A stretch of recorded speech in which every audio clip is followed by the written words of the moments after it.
En junio de 1914, Europa era un polvorín esperando una chispa.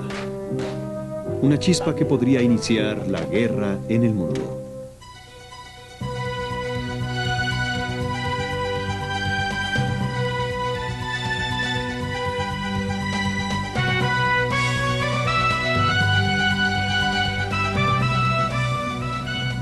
Virajes decisivos de la historia.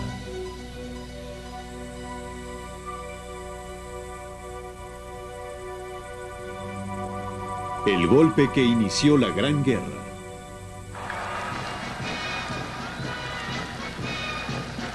El 28 de junio de 1914, en un remoto rincón de Europa, un joven asesino esperaba al archiduque Franz Ferdinand, heredero al trono austrohúngaro, y a su esposa Sofía.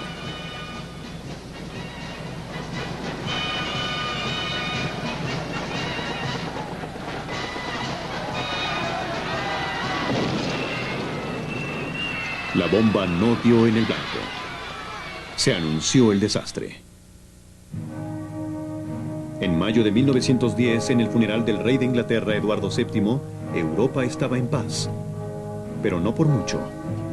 Emperadores uniformados, reyes y dirigentes de Estado de 70 naciones acudieron a mostrar su respeto en una dramática demostración de poder militar.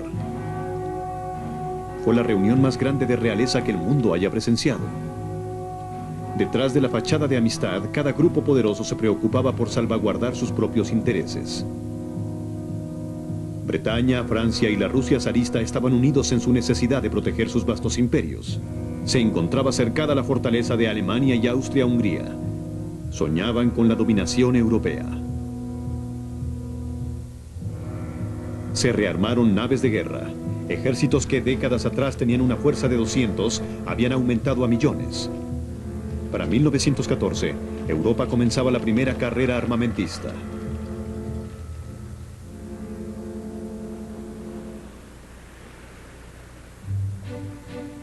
El veterano emperador, Franz Joseph, había dirigido su imperio de Austria-Hungría al centro de Europa en los últimos 6 años. Tenía 80 años de edad y la mayoría de sus súbditos nunca habían vivido sin él. Desde su trono de poder en la corte de Viena, cada día se levantaba de su cama militar de acero a las 4 de la mañana.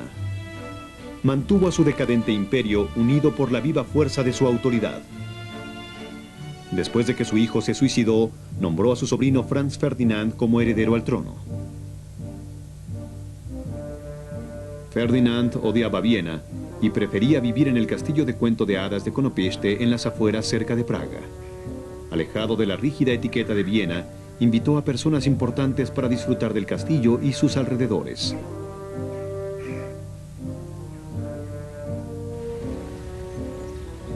A principios de junio de 1914, Ferdinand, ataviado con sus mejores trajes, recibió a uno de los hombres más poderosos de Europa, el Kaiser Guillermo de Alemania.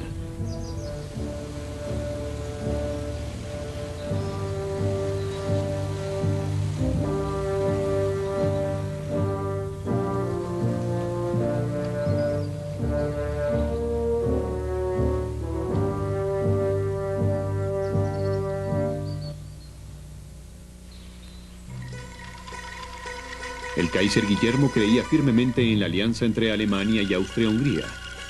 Ahora buscaba al heredero Ferdinand para asegurar la amistad entre ambos poderes. En el castillo Konopiste, Ferdinand y Guillermo discutieron de política mientras realizaban su pasatiempo en común, la cacería en grupo. Ferdinand era un fanático cazador. Personalmente había matado a más de 5.000 venados. Había disparado a más de 2.000 aves en un solo día, así como a ciervos y jabalíes que corrían por los bosques de Europa.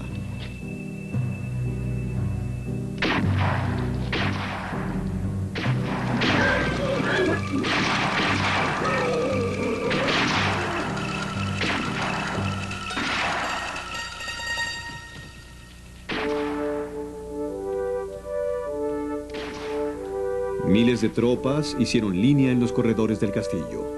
Pero aún en la alta seguridad de Konopiste, Ferdinand supo que su estilo de vida tranquilo estaba en el filo de la navaja.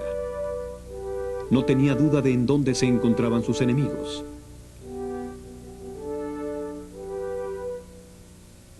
Serbia, al sur de Austria-Hungría, era una espina para el imperio. Serbia estaba determinada a crear un imperio eslavo por sí misma.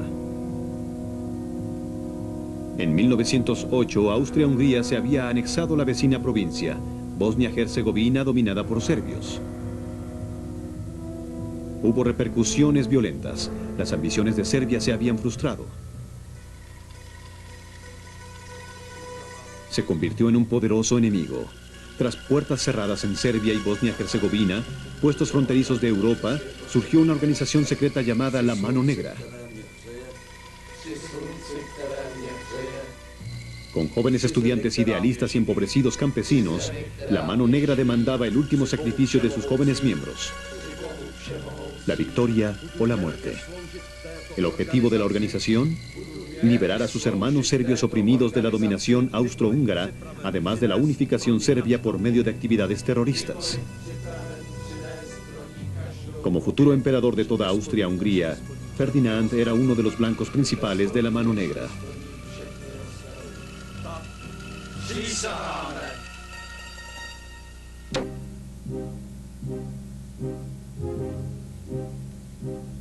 Ferdinand era un cazador y coleccionista y orgullosamente exhibió su vasta colección de armaduras medievales a sus honorables invitados.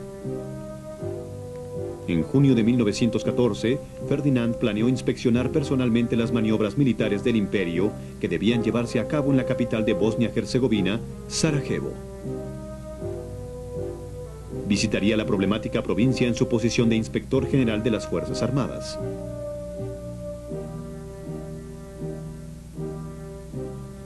Serbia sería testigo del peligro de contrariar a Austria-Hungría.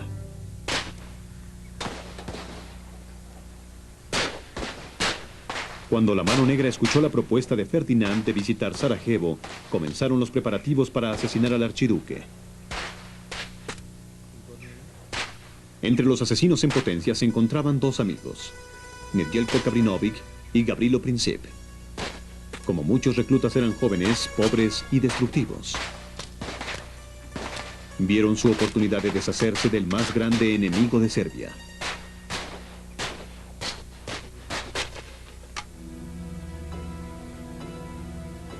Franz Josef había visitado la provincia 4 años antes con fuerte seguridad. Advirtió a su sobrino que los intentos de asesinato eran una amenaza, pero no lo disuadió de no ir. Todo lo que dijo fue: haz lo que quieras. No había afecto entre ellos y una mujer era la causa. Cuando Franz Josef descubrió que Ferdinand había propuesto matrimonio a Sofía Chotek en secreto, una simple mujer en espera de la baja aristocracia, le exigió que eligiera entre su corazón y su deber. Ferdinand fue inflexible. Tendría ambos. Después de meses de negociación, Franz Josef aceptó el matrimonio solo si Ferdinand renunciaba a títulos futuros para Sofía y sus hijos.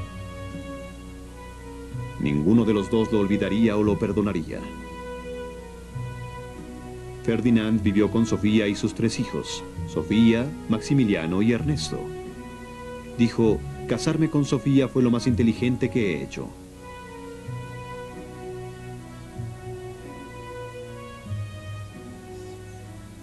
Cuando Sofía escuchó sobre el viaje a Sarajevo para inspeccionar las maniobras, fue tenaz en la decisión de acompañar a su esposo. Dejarían a los hijos en Konopiste.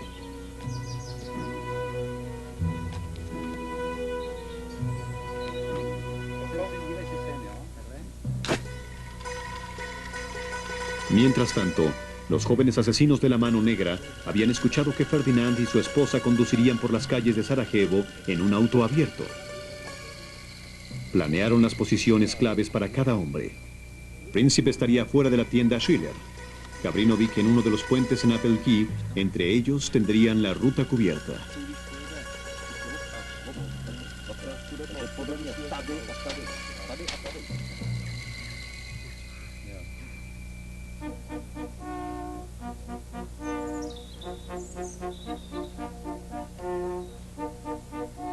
Días antes de la partida, Ferdinand y Sofía descansaron en compañía del Kaiser Guillermo de Alemania.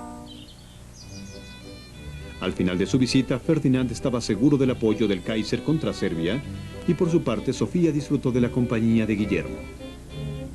A diferencia de sus relaciones en Austria, tuvo el tacto de tratarla como de la realeza.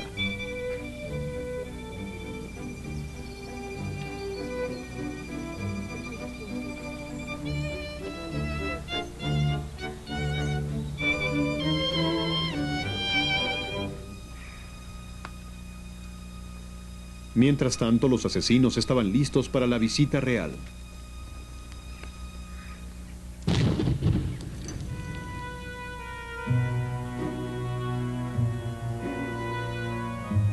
Cuando Ferdinand y Sofía se preparaban para ir a Sarajevo, Sofía sintió temor.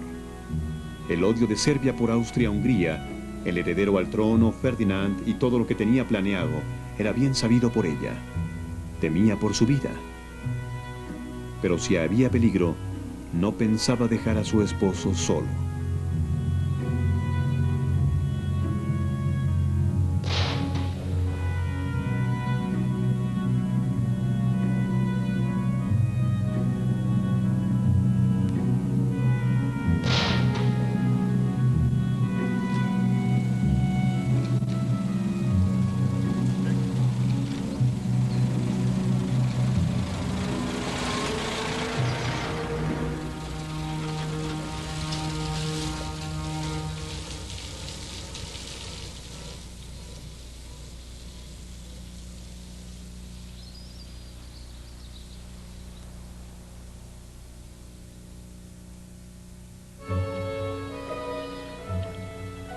Un mes antes, 3 jóvenes, Princip, Kabrinovic y otro, habían robado en todo el país desde Serbia hasta Sarajevo.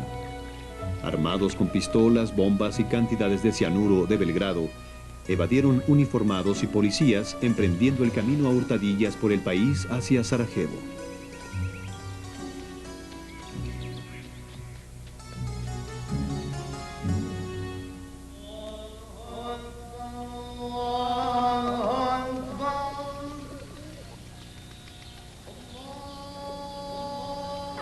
En Sarajevo, la capital multirreligiosa de Bosnia-Herzegovina, se hacían los preparativos para el gran acontecimiento del año.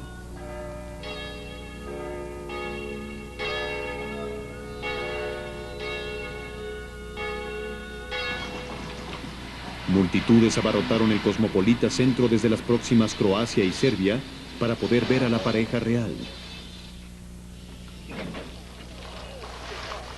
Las calles estaban decoradas.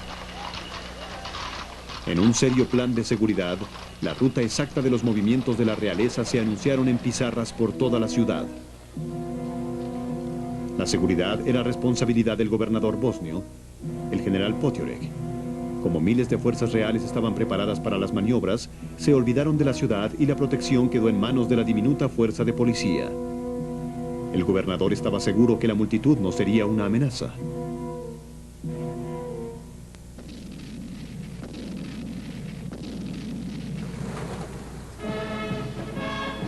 El 25 de junio de 1914, Ferdinand y Sofía llegaron al Hotel Bosnia en las cercanías de Sarajevo.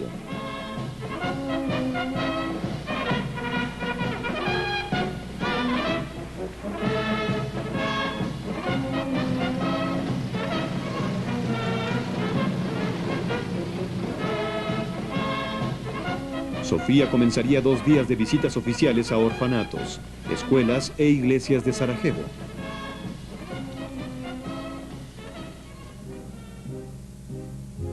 Mientras tanto, Ferdinand inspeccionaría las maniobras del ejército imperial en la montañosa región al suroeste de la capital.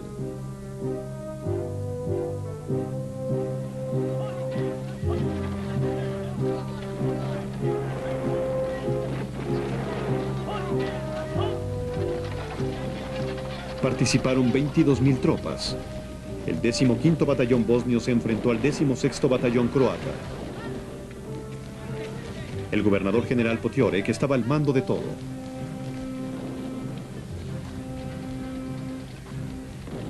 Dos días después, Ferdinand estaba encantado por todo lo que vio. El 27 envió un telegrama al emperador Joseph. El estado de las tropas, su entrenamiento y su actuación fueron más que excelentes. Mañana visitaré Sarajevo y saldré en la noche.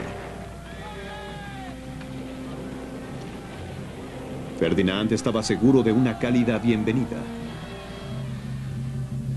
La mañana del día 28, Ferdinand y Sofía salieron de su hotel. El 28 no era un día favorable para los serbios de Sarajevo. 525 años antes, los turcos conquistaron a los eslavos. Ahora, en el aniversario de esa derrota, nuevos gobernantes alardeaban con sus poderes. La ruta planeada para la caravana real debía conducir por Apelki a un lado del río Miljacka, hasta donde estaba el ayuntamiento, en donde el alcalde daría la bienvenida oficial al archiduque y a su esposa en nombre de la ciudad. 6 asesinos tomaron sus posiciones en los extremos del camino esperando una oportunidad para atacar. Gabrinović se detuvo en una tienda fotográfica y se tomó una fotografía con una bomba en el bolsillo derecho y un anuncio serbio nacionalista del otro lado. Para que un recuerdo quede de mí, decía.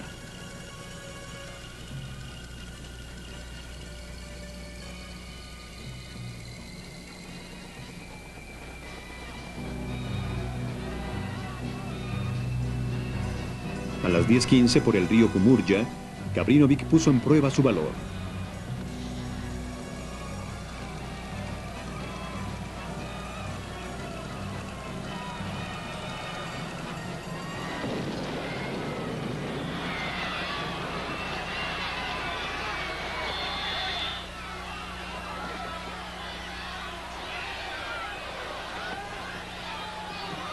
Dos oficiales y la dama de compañía de Sofía resultaron heridos.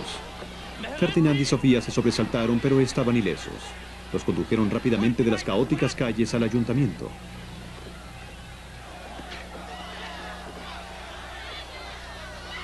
Gabrinović se arrojó al río en un inútil intento por escapar.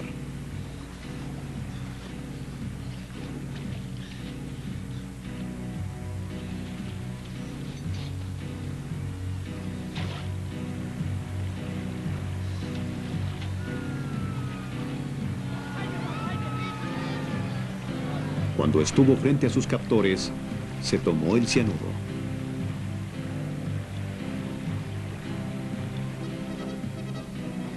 La pareja real llegó al ayuntamiento.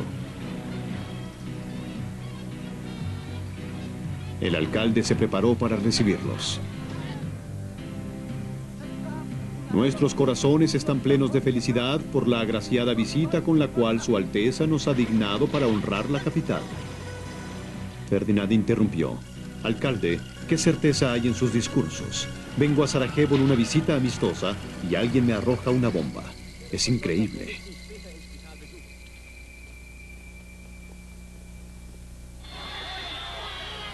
El cianuro de Gabrinović fracasó. Fue arrastrado semi-inconsciente. Un aviso advirtió al archiduque que esperara hasta que las tropas llegaran para limpiar las calles. El gobernador Potiorek no haría caso de ello. Las tropas no tenían sus uniformes. Sería una ofensa para el archiduque. La multitud no era una amenaza. Ferdinand insistió en que regresaría a la ciudad para visitar a los heridos en el hospital. Se decidió cambiar la ruta para evitar calles estrechas del centro de la ciudad. Conducirían por todo Apelki. Ferdinand tenía una petición. Quería que llevaran a su esposa de regreso al Hotel Bosnia. Sofía se rehusó.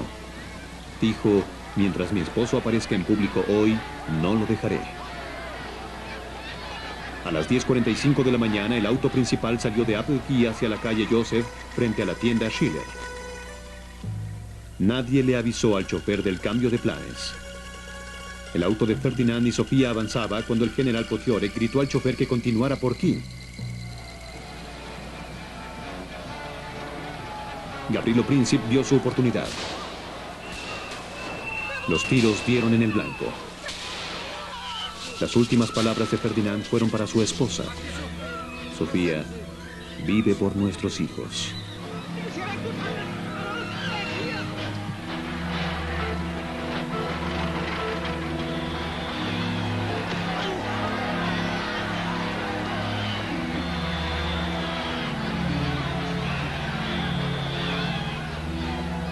La policía se llevó a Princip.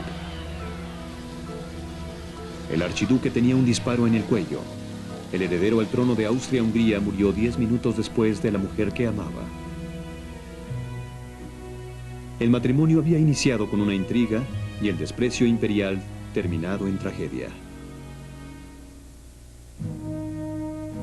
Cuando anunciaron a Franz la muerte de Ferdinand, mostró una pequeña reacción por el asesinato de su sobrino. Los cadáveres reales se enviaron de regreso a Viena. No hubo funeral de Estado. No hubo orden de investigar la falta de seguridad para proteger a su heredero Ferdinand. Incluso elevó al gobernador general Potiorek a los más altos términos días después del asesinato. Vio la tragedia como el pretexto perfecto para absorber Serbia, como había absorbido Bosnia-Herzegovina en 1908. Mientras el destino de Europa estaba en la balanza, Franz Josef envió un ultimátum a Serbia que sabía no aceptaría. No tuvo intenciones de negociar. 48 horas después, el 28 de julio, el emperador Franz Josef declaró la guerra a Serbia. El zar ruso Nicolás II inmediatamente reaccionó contra la agresión. Como campeón de los serbios eslavos, no permitiría la intimidación austrohúngara en Serbia. Ese mismo día, Rusia comenzó a movilizar sus tropas contra Austria-Hungría. El Kaiser alemán Guillermo, indispuesto a reprimir a Austria-Hungría, exigió la desmovilización de Rusia. Cuando el zar se rehusó, enlistó a sus tropas y declaró la guerra a Rusia.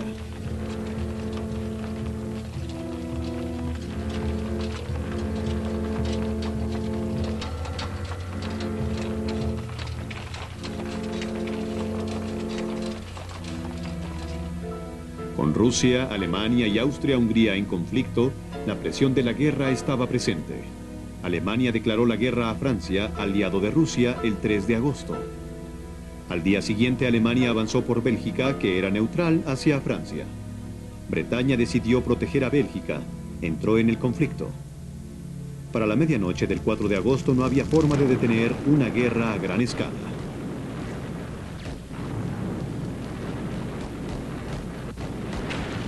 La muerte de Ferdinand y Sofía en una remota ciudad en Europa Central ocasionó una secuela de acontecimientos incontrolables. Fueron los primeros de más de 12 millones en morir en la Primera Gran Guerra.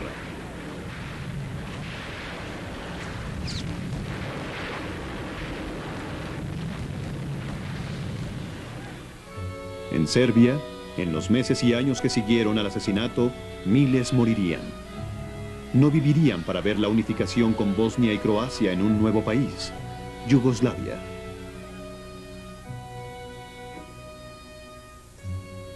En octubre de 1914, 6 de los asesinos de la Mano Negra fueron juzgados y condenados en Sarajevo. A pesar de las terribles consecuencias personales y de una guerra en Europa, ninguno expresó algún arrepentimiento. Para ellos, el sacrificio era noble.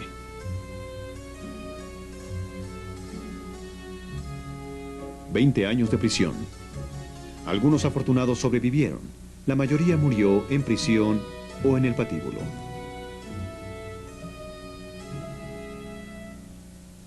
Ahorcado.